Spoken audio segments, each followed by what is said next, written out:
Brawl Stars'a yakın zamanda gelen bazı güncellemeler oyuncular tarafından hiç sevilmedi ve bu nedenle oyun uzun süredir düşüşteydi. Ancak son birkaç ayda oyunun popülerliğinde bayağı bir artış oldu. İşte bu videoda oyun gerçekten canlanıyor mu onu inceleyeceğiz. Hazırsanız başlayalım.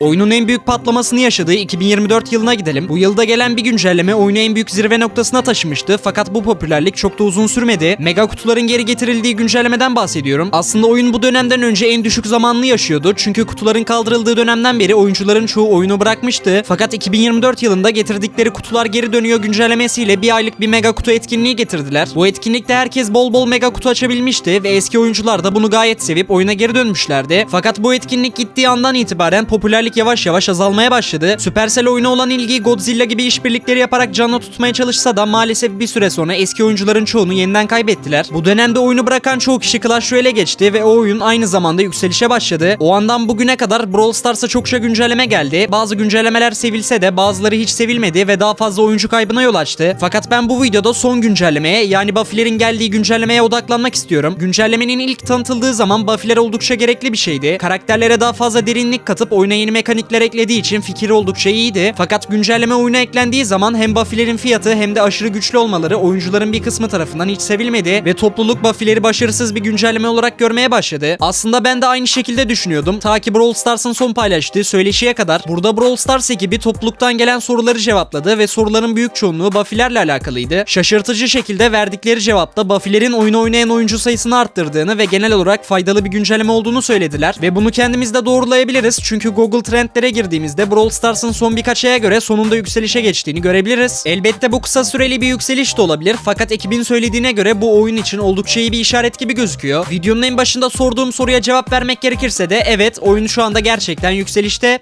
Ancak Brawl Stars'ın bu yükselişi sürdürebilmesi için çok dikkatli güncellemeler getirmesi gerekiyor. Buna en iyi örnek olarak Clash Royale'i verebiliriz. Az önce Brawl Stars'ın düşüşte olduğu dönem Clash Royale yükselişe geçti demiştim. Fakat Clash Royale'e gelen bazı kötü güncellemeler ve topluluğu dinlememeleri sebebiyle oyun şu anda düşüşe geçti. İşte Brawl Stars bu hataları yapmazsa ve yükselişi sürdürebilirse 2024 zamanlarına geri dönebilir. Şu anda oyunda Sevgililer Günü topluluk etkinliği var ve bu sezonla bol bol kutular veriliyor. Bunlar ise genel olarak topluluktan pozitif geri dönüş aldı. İşte Supercell bu gibi güncellemeleri ve topluluk etkinliklerini sürdürebilirse oyunun gayet iyi bir yöne doğru ilerlediğini söyleyebiliriz. Fakat oyunun düşüşüne yol açan güncellemelerin ne olduğunu hiç merak ettiniz mi? Şu anda ekrandaki videoya tıklayarak da oyuna gelen en sevilmeyen güncellemelerin neler olduğunu öğrenebilirsiniz. Görüşmek üzere.